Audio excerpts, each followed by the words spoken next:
308 M80 ball copy. Doing some sight-in rounds.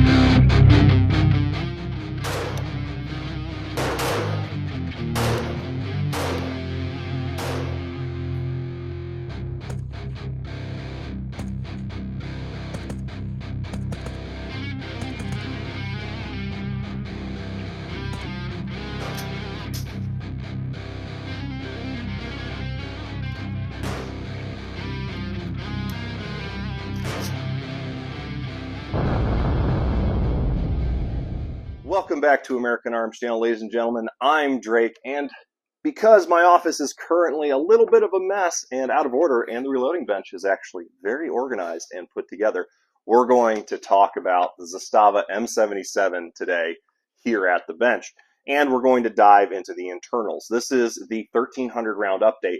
We're not going to go into a full-blown review of the rifle in this, but we will go through my operational experience thus far over those 1300 rounds and discuss a few notes of accuracy, durability, reliability, and accessory compatibility. So let's get right into it. Overall, this rifle has been fantastic, and with the exception of a couple of bobbles, two of which were user-induced, just one from my own error and two from my own trial to try and get the rifle to choke, the rifle has not seen any malfunctions during my ownership of it. Its primary diet has been Igman M80 ball and the equivalent 308 loading by Igman, still M80 ball. It's also digested PPU 150 grain soft point ammunition, my hand loads in 150 grain soft points, 165 grain Sierra Game King hollow point boat tails, as well as 168 grain boat tail hollow point Hornady match. I have hunted with this rifle. It's been an excellent deer rifle. I've killed one buck with it. Need to get that published as of the time of this video, but it's on my external hard drive that has crashed. So we're going to make do until that's available. But if I was able to, I would include video of that. And that was with my 165 grain Game King load. It's a 308 Winchester. The cartridge is great. But a lot of people talk about, particularly with this rifle, what kind of reliability to expect. Is it worth the time? Is it an M76 in 308? All sorts of things. Those are things we can cover in a final review. But honestly, today, we're just going to be taking a look at the internal components and discussing those failures that I have and what caused them. First and foremost, the first time I had a bobble with this was within the first 100 rounds, and that was using PPU ammunition, which typically is a little bit softer in my experience, but it's still a full power 308 ammunition. I had turned the gas setting down to 1, as with Winchester M80 ball, it was cycling a little bit too aggressively for my liking and became perfectly reliable on gas setting 1. The manual states to run 100 to, I think, 200 or 300 rounds through the rifle on gas setting 2 prior to running it lower, just for reliability. Seeing that the rifle was slicking up and doing well with M80, I moved it down to 1. Recoil was soft.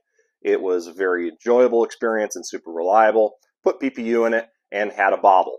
Barely ejected, failed to feed, ran it real quick, fired it, felt it was a little bit sluggish, turned the gas setting up, immediately solved the issue, and then within another 30 rounds, it ran it on setting 1 without problems. So that was the first, and it can be tossed away as break-in period and not following the manufacturer recommended setting for the first several hundred rounds. The second failure, and if I can get the video, I will include it. It might be on my external hard drive that's crashed, but I did drop this in the Platte River with an over-the-beach torture test and found it to be extremely reliable until you really started getting that heavy grit and sand into the action And then the resolution to get it running again was simply moving the gas setting up to 2 and then 3. At 3, it started to chug through, had a couple of hang opens, and once a fresh mag was put in that wasn't all gridded up, it ran like a top. So it seems that this holds the versatility and durability and reliability of an AK, although sometimes the sloppiness can cause malfunctions in and of itself. But the adjustable gas setting is a great benefit when running in adverse conditions. Super frozen weather, muddy, rainy, gritty, so on and so forth. But on that note, I will say that even on gas setting 1 now, with the rifle well broken in and well over 1,000 rounds, it's a little bit rough on recoil. You'll notice that prior videos had a bolt handle extension, which was all steel and seemed to slow the action just a little bit and smooth it out. It flung itself off. It's not a recommended component, but I can get into that another time. But it really is apparent slamming into the back of the action. A bolt buffer may be necessary, but really what this rifle needs is greater adjustability on the gas setting. 308 hand loads and 308 ammunition in general across the spectrum can have a lot of different pressure curves and gas volume. And so having that adjustability is pretty critical. Yes, if you find the right round, the rifle shoots well, and you're going to buy it cheap, stack it deep, all that, you should be able to find the setting it works on and leave it there. But having only 3 settings, the lowest being standard, the second being adverse, and the third being I have no oil and the thing's rusted shut, those are a little egregious, especially if you're going to suppress this rifle and cause additional gas volume to go into the operating system. So there are aftermarket plugs, or at least somebody has made one. I am potentially going to buy an additional gas plug and try and modify it myself to have at least one more setting, but ultimately that is something the aftermarket needs to take care of, and it needs to happen at less than $150 or $200. This gas plug should not be that difficult to manufacture, and Zastava, if they were to do right by the gas volume on this rifle and just make it a better system in general, they would update their gas plug to have 4 or even 5 settings just to adjust for the variability in loads, as well as a lot for suppressed use without beating the rifle to death. And third on my list for malfunctions that this rifle has experienced in the first 1,300 rounds is 2 separate instances of slam fire. I initially thought that it was due to light primers, as in Winchester thin wall primers, not intended for battle rifles, not intended for NATO cartridges, and this being effectively a military pattern rifle and an AK. I suspected that when I had racked the rifle and sent it home, that it had prior dented a cartridge. I had reloaded that, and during course of fire, I fired 1 round and it sent 2 because of firing pin striking, because it is a floating firing pin. However, on a recent range trip with a friend, I loaded the first round into the gun just to get on paper, because I had taken the optic off and make sure that I was ready to go to shoot at 200, 300, even out to 600 yards. And the second the bolt went home on that round, it went off, and my 10-round mag modification locked the bolt open. So I knew for a fact that I had not touched the trigger, and it was not a great situation. It safely went into the berm. It didn't go into the sky. I had the rifle aimed downrange, and it was in my shoulder when I sent the bolt home.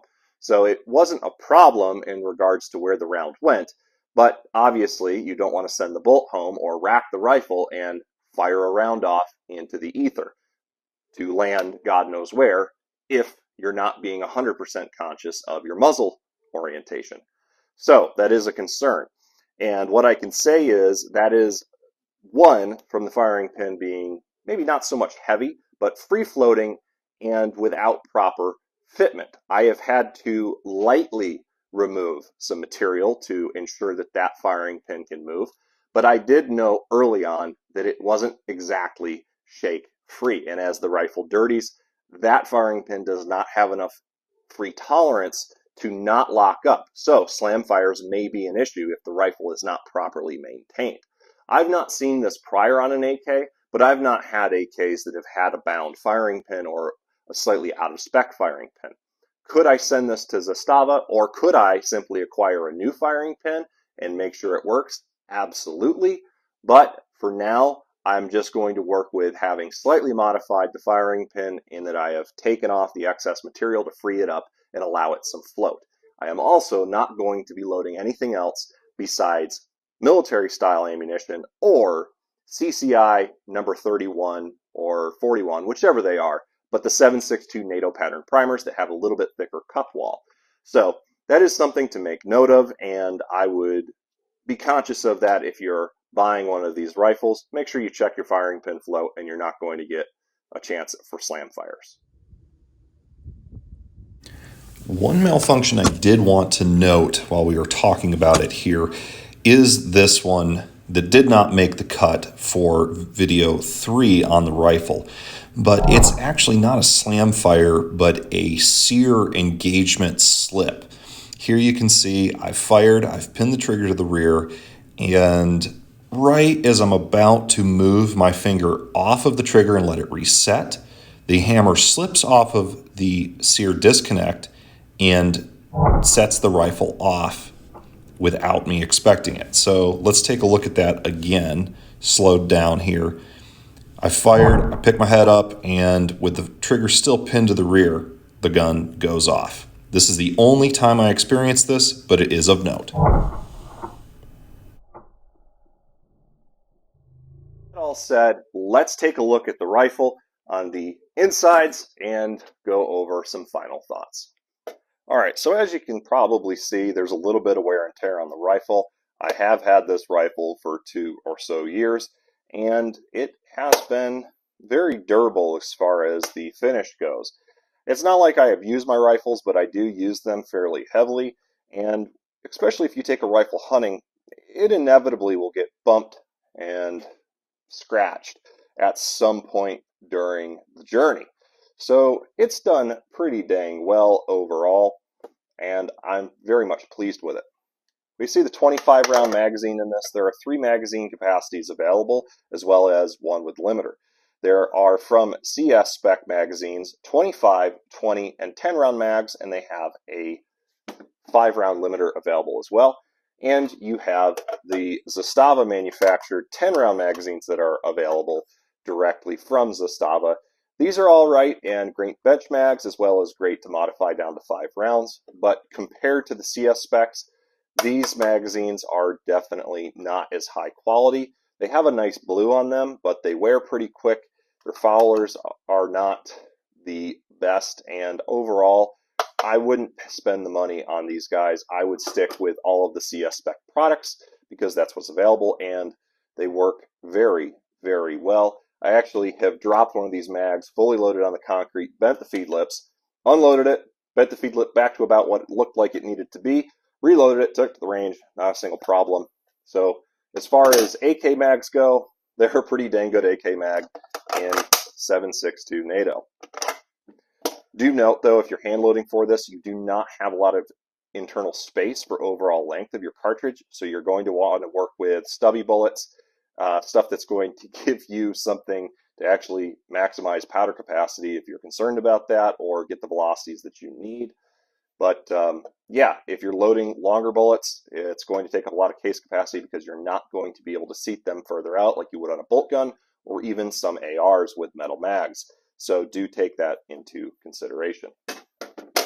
The mag well is actually fairly loose regardless of magazines, and you've got a lot of sideways slop, but it hasn't affected reliability. And really, the Zastava mags are the only ones that don't wiggle around. If you're able to find some 20 rounders, that would be cool if it really bothers you, but ultimately, I don't think that the Serbian-produced mags are as long-term usable as the American-made CS spec. I have not replaced the safety. As you can see, we have the bolt hold open. You may or may not have some issues with it holding tension properly, and that's as easy as opening it up and bending it so that it provides proper tension. I've not seen a need to replace it, but it is a standard M70 pattern safety if you you do see fit, or AKM pattern. Trigger overall has been very good. It's smoothed out, and after 1,000+ rounds, you've got a lot of creep and take up, but you do eventually hit a little bit of a wall, and it's a fairly light break. It's just very squishy. Now, the standard version of this, or the synthetic version, not the one set up as a battle rifle or DMR, is going to come with the Archangel US-made adjustable stock. It's 4 positions and has an adjustable cheek piece. When run all the way out, it is a little bit wobbly and flimsy, so you may want to run it a little bit lower and add a cheek riser to it if you see fit. But for myself, it has not broken thus far, and it's been pretty good. I will say, though, that the butt pad actually slips off fairly easy, so the quick fix on that is just taking some 100-mile-per-hour tape across the middle of it, or, like I have, run some zip ties through the holes.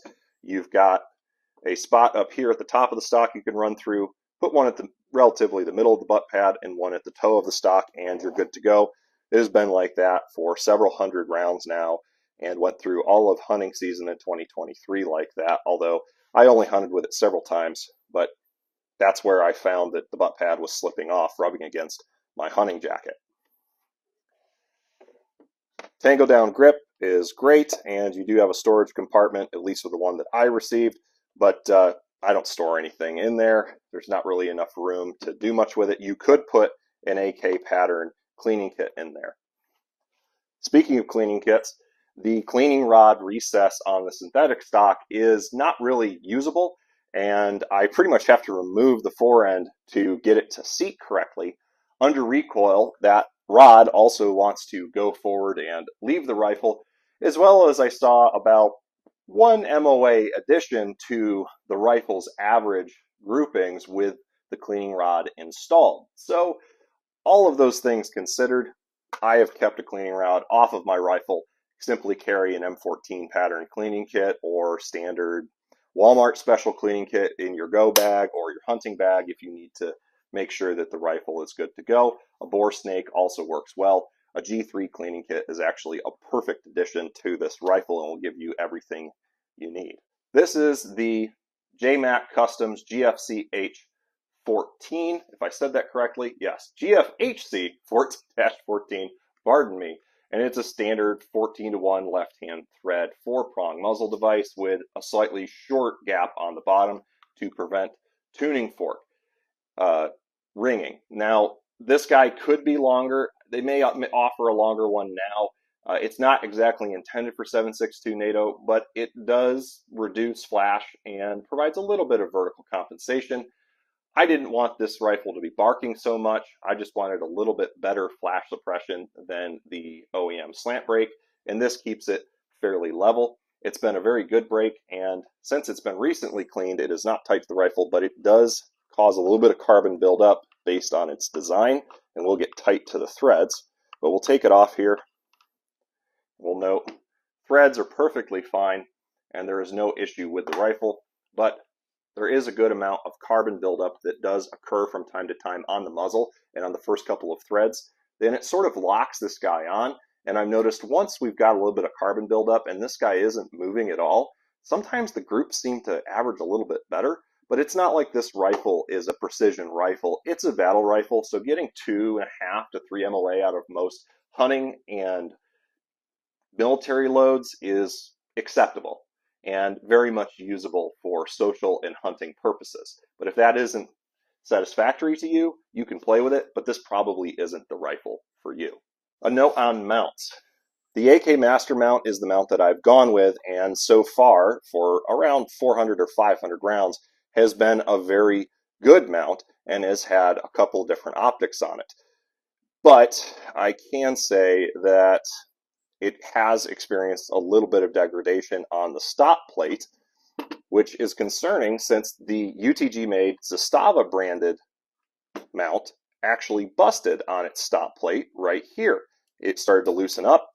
I took it off, started to tighten it down, and when I pushed it back on the rifle, it blew off. Why? Because it had already cracked and was ready to fail. So all I had was vertical clamp, and that meant that this guy was moving around under recoil. So Not really a great mount. Probably sufficient for 7.62x39 and 5.56 AKs with a Yugo pattern rail, but not anything that I would purchase again, especially for $100. Spend your money, get the AK Master Mount, or if you really want to search for it, find an original com block pattern mount that fits the Yugo mounting system and hunt with that guy if you want to spend the money on that. But if you want a modern optic, in my opinion, the Master Mount's probably the way to go. I have not used an RS Regulate, but looking at its design, I would not be surprised to see the same level of degradation on the back stop.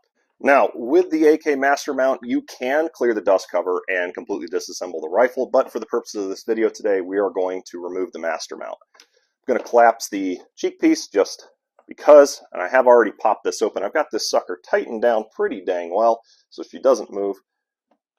And this is an odd angle with the camera, but we'll fling that guy open and slide her right off. We can see there is a little bit of wear on that rail, and there is some deformation here at the back. Now this is flattened out and seems to have stopped, but it's probably a contributing factor to why it damaged the first mount and why it is damaging this mount. We can see that we have a flat face here, but the only place that this metal stop is contacting is right there in a very fine point.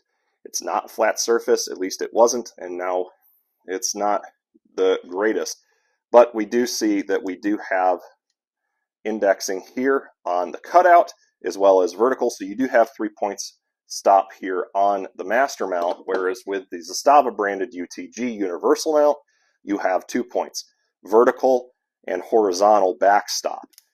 So the third point of contact being that cutout is actually pretty nice. And this is, for those of you wondering, the Primary Arms ACSS 1:8 low power variable optic. It is illuminated.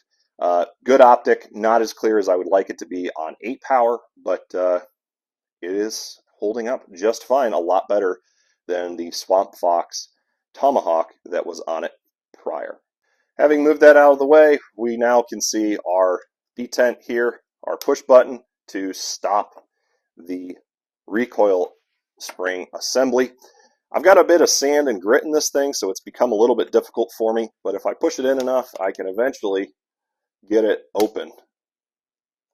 That is one failure point on a Yugo pattern AK. If you get dirt and debris into this guy, it's going to become a little bit difficult to get that sucker open. But you can live with it as long as it'll move. We're going to use the flash suppressor here. Give that a good push until she clears. And there we go. And now we're going to pull through. Take our safety off, cock our hammer, pull our bolt carrier group out. Bolt carrier group's looking good. No greater wiggle than was out of the box for the piston to carrier fit. Everything's looking pretty dang clean, nothing to write home about there, and we do not have any measurable peening really on the tail end of the bolt carrier. Now bolt here we can see we do not have a firing pin that is moving super free, so as I noted, I'm going to keep working with this guy, but a replacement firing pin probably needed. I don't know if yours or someone else's is going to have this problem, but I would keep it in mind because I have experienced slam fires with it. The extractor is doing very well, and there really isn't any peening or deformation of the locking lugs. So I do believe that Zastava is actually correct when they rate this as a 308 rated rifle, because I am putting full house 308 hand loads in it, as well as running factory M80. M80 is not the most powerful load you can put in it, but if it wasn't up to par for 308, putting 308 in it with higher pressures would beat it up. So far, so good on that. Just that firing pin is the only problem. Taking a look at the hammer, we've got a good bit of polish there on its contact points. Had no reliability or safety issues out of it. The ejector is doing very well. We have some shine to the bolt rails now, but the finish is holding up very well. If you were so inclined and wanted a smoother ride of that bolt carrier, you could polish up the rails. I find it unnecessary for this rifle at this time. And the chamber and locking lug recesses are looking pretty dang good, as best as I can tell. The safety, again, working very well. I have had to turn it up and push it in a few times, but no big deal there. It does have a little bit of damage from when I had dropped the bolt and it slam fired and the bolt handle caught the tip of it. So I did have to hit that with a file to knock that burr off so it didn't cut me, but I digress. Let's take a look at the gas tube and the gas plug. Turn that up with the bolt carrier. Really nothing to write home about. We've not lost that tab. I know on the M76, the M77, and I believe the 90, the tab there for that piston plug can be a little bit frail or break, but I think if you're using it constantly, that's probably when you're most likely to have a failure. But so far, the rifle's been perfectly fine, but I'm not adjusting the gas all the time. Turn the gas plug around. See, I've cleaned it off a little bit, get some of that crud off. There's not really been a terrible amount of degradation in the gas port size, but we can see here, there is setting 1. There it is, there's setting 1. It's got a little bit of erosion, a little bit of inconsistent size, so it's definitely degraded a little bit over the course of 1,000 rounds. Gas piston hole 2. Not too bad, and gas piston hole 3, not bad at all, although you can see how ginormous that vent hole is. There is a vent hole in the front of the gas block, so the greater gas volume put in there, the more you're going to see carbon residue build up on the outside of that. And the more you shoot with this gas piston plug, the stiffer it's going to get to turn and pull out of the rifle. So I would recommend just keeping that guy crud free every 500 or so rounds to prevent lockup and causing a greater concern than otherwise. One thing that helped me out with a little bit of accuracy troubleshooting too was getting this handguard fit a little bit better. This isn't really fit the absolute best here. We're going to use our muzzle device again, but it works, but it is pretty much finger removable. Now this handguard here, you have to wiggle it loose, but when this came out of the box, this had been pounded in with a hammer and was extremely tight. I took a file and a little bit of sandpaper and dressed up the rear tabs there and loosened the tension a little bit on the inside of the receiver and front trunnion here by the handguard, and that actually helped a little bit with accuracy in not placing as much tension on the barrel, I believe, and giving it a little bit of wiggle room. Your mileage may vary, but at least that's what I experienced. It went from doing 3.5 MOA groups, 4 MOA groups with M80 ball, down to 2.5 to 3 MOA. Could that be the bore seasoning, quote unquote? Maybe, but it's a chrome line bore, so I don't really know. But at least that's what I did, and it seemed to help. And again, having the cleaning rod installed did not help, and it actually harmed accuracy. So we're not going to run that on this rifle, and I would suspect that it's fairly consistent in that regard across other examples of the rifle. One thing I do want to point out as I'm taking a look at it is that, like a lot of stamp receiver AKs, the rifle is not perfectly square. For $1,300 to $1,500, I would hope that this rifle would be a very square rifle. It wouldn't have any sight cant, wouldn't have any gas block cant, and it wouldn't have any barrel or trunnion cant, but this rifle has all of those things. Like a lot of bargain bin AKs, especially Romanian, others that I've seen and shot, they will work, they can be very accurate, they can be extremely reliable, but it's a wiggly gun. Going down the line, the center line of the rifle, it's just not lined up. So an RS Regulate mount may be the way to go to solve that problem for you if you're having an issue with not being able to line up an optic with the bore because of a wiggly rifle. But it is a point of detraction for me that you're paying well over $1,000, well over $1,200, $1,300 for a 308 battle rifle that isn't square. It's not lined up. I would be willing to spend an extra couple $100 on this rifle, put it up into the $1,500, $1,600, $1,700 range if they took the time to make sure that every single one of these was square. I digress, but it is a point of note. Well, folks, that about wraps it up for this time around. I still very much love the rifle. I'm really, really happy with it in general, as kind of just filling the niche of a battle rifle and being different from an AR. Scratches a couple itches at once being an AK as well, as having a 308 chambering. So I'm pretty satisfied with it, and it's been a great hunting rifle. I took a pretty decent buck with it last year. I can't say much more than that without going into a full-blown review, so I hope you enjoyed today's video, and we will not be done talking about this for the time being. There will be a final review and perhaps some other projects on it as we move forward. But as always, guys, I hope you enjoyed it. If you have any questions, be sure to leave them in the comment section down below or email me at AmericanArmsChannel@gmail.com. God bless, keep your powder dry. I'll see you in the next one.